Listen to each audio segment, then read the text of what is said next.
There's a moment between knowing something isn't right and finding the courage to change it. Maybe you're deciding whether to leave a relationship, to change jobs, to move cities, and that space between the old and the unknown is one of the hardest places to be in. For a long time, I believed clarity had to come first, that I needed to feel sure about something before taking any step. But I learned again and again that clarity rarely comes before the decision, courage does, and clarity follows. I'm going to explain the 10 tools that I use on a regular basis when I'm about to take a big decision, and I hope that this will help you out. The first tool I use is called le Carré de Descartes. So basically, for the Carré de Descartes, you have to draw two lines and then you have to answer four main questions. The first question is, what do I gain if I do it? So if I make this decision, what do I lose if I do it?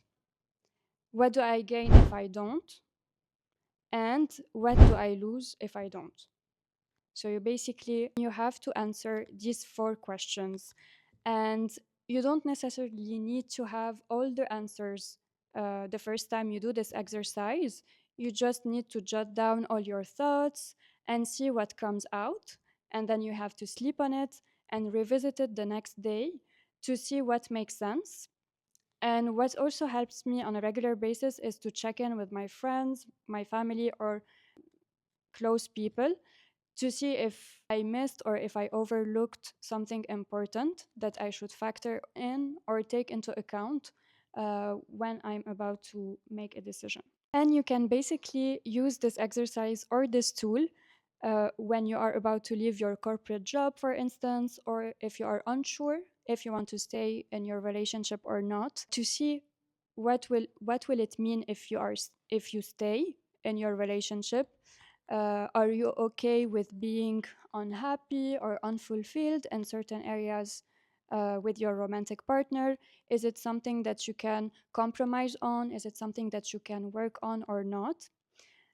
And you have to weight like the pros and cons and check if you are okay with staying, meaning that you will need to get acquainted, if I may say, with the things as is, or if you want to leave and take full ownership of your choice, knowing that you will be faced with some uncomfortable situations because you would most probably need to start all over again. And sometimes it's really comfortable to stay where we are. And I know this and I've been there because the unknown and unfamiliarity could be really scary.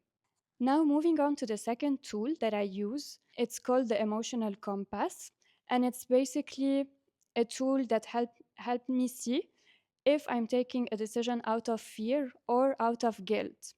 Because sometimes we think that we are confused, but what we really are is afraid of losing something, afraid of disappointing someone, and you have to remember that fear and guilt are really terrible decision makers because fear will make you stay small, while guilt makes you betray yourself to please others. In my special case, when I called off my engagement, I was super scared because I was afraid of people's reaction. I was afraid of his reaction, his family's reaction, and so on. But I knew that if I had to stay in this relationship, I would have betrayed myself because I wouldn't have been honest with my needs and with what makes me happy. So I knew that I had to leave. Sometimes it's okay to feel sad when you take a decision. It doesn't mean that it wasn't the right one. The third tool that I usually rely on is my intuition, because your intuition will always know what is the right choice for you. You just have to listen to it. So when you imagine saying yes to something or taking like a big life changing decision, does it feel good, or do you feel that it brings you more anxiety? And you have to listen to this. And what distinguishes anxiety from intuition, I think, from my personal experience, anxiety comes from a space of feeling overwhelmed, while intuition will most probably come from a space when you are already feeling some sort of alignment with yourself, when your mind is not cluttered with a lot of thoughts. This is when you know that it's your intuition trying to tell you something. And we should really listen to it, because how many times do we say, oh, I knew that this was not right, but I stayed in it? And yeah, so this is something really important to keep in mind. The first tool that I usually rely on is called the future self lens. So basically, I will zoom out from the situation and I will imagine myself 1 year from now. And I will ask if my future self would thank me for this. For instance, when I decided to move abroad, I realized that the woman I wanted to become needed to take that risk. And at the same time, the right choice will often cost comfort in the short term, but gives you more progress in the long run. The fifth tool that I use is called the friend mirror. So basically, you have to imagine your best friend coming to you with the same situation and the same problem and the same dilemma. What would you tell her? And what truth would you remind her of? Because we often give clearer advice than we live by. The sixth tool is called the decision fatigue filter. And I think we all agree that we take too many decisions in our everyday life, whether it's what do we have to wear, where do we go out, who makes the grocery shopping, what do we have to buy, and so on. So I think if we manage to streamline our decision making process and simplify our daily choices, we will have more space and more clarity for the bigger decisions.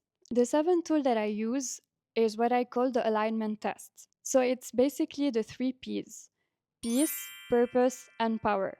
And I will ask myself three questions. The first question is, does this choice bring me peace or inner calm? The second question will be, does it serve a purpose?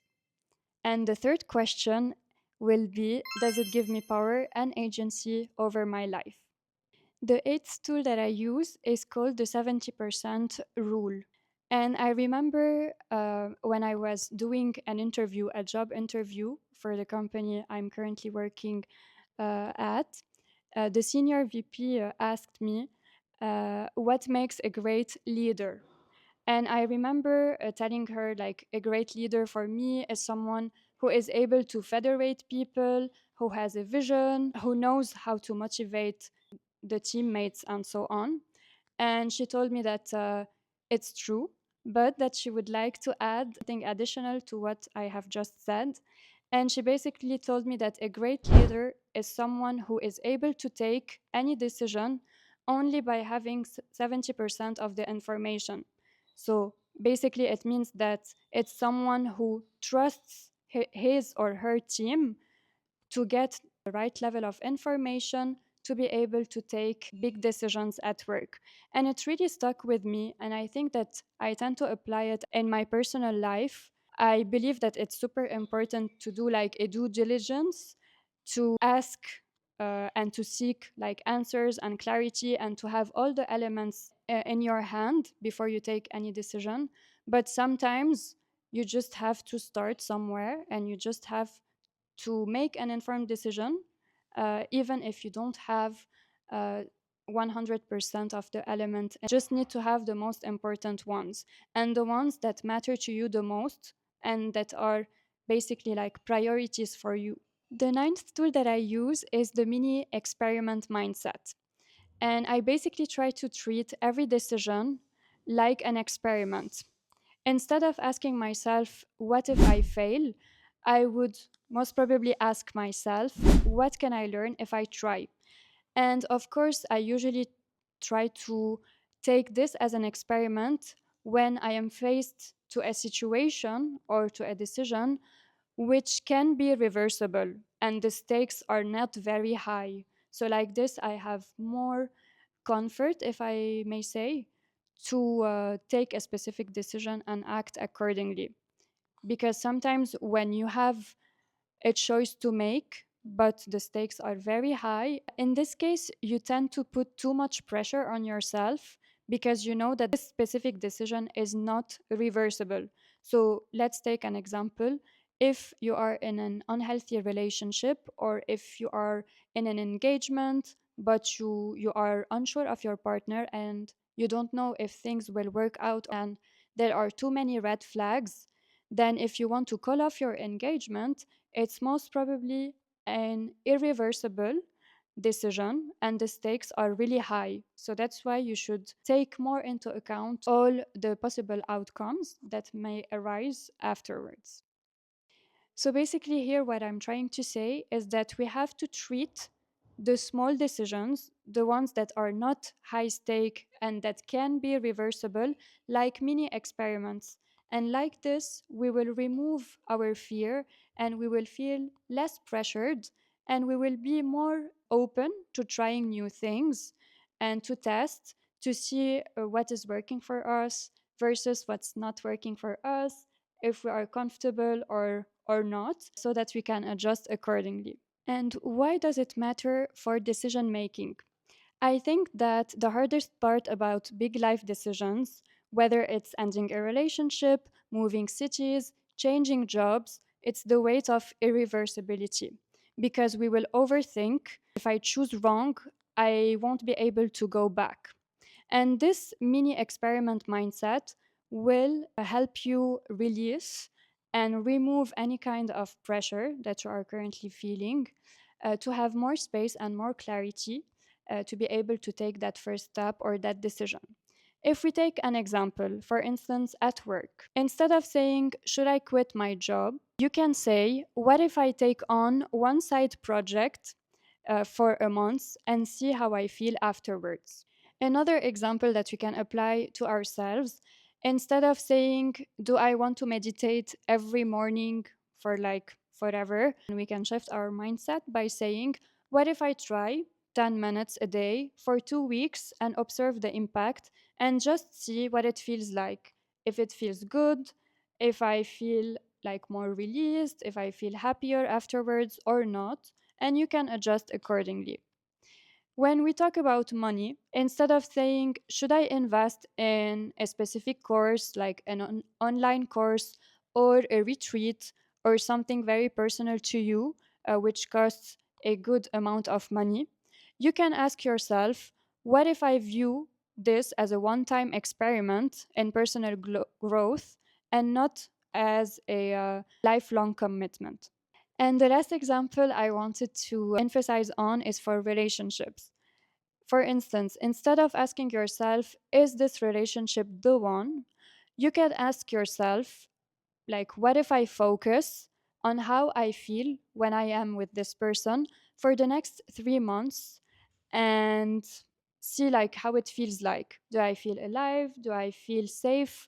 Or do I simply feel drained and out of energy when I am around this person? And I think if you observe this for quite some time, you will be able to see if this person is truly the one for you or not. And finally, the last tool I use is called the 10 10 10 rule, basically. And I heard this on a podcast a couple of weeks ago. And basically, the speaker was saying that when we are facing like a life changing decision, we should zoom out to see how we will feel about this decision 10 minutes from now. How would we feel 10 months from now? And how would we feel 10 years from now? And I think when you zoom out, things tend to lose a little bit of their intensity and you will have more clarity to take the right decision, basically. So, whenever I'm about to take an important decision, I will ask myself three questions and I will tend to see like if this decision feels right from a logical standpoint. So, what does my mind think about this decision? Then I will focus on my emotions. Like, how do I feel about it? Does it make me feel calm or does it bring more anxiety?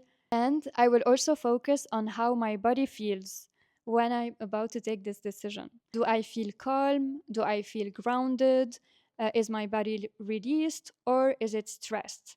And I think when we try to combine logic with emotions, with the way we are feeling in our bodies, I think these are very important data and information that will help us and guide us through our decision-making process. So I hope that you enjoyed this video.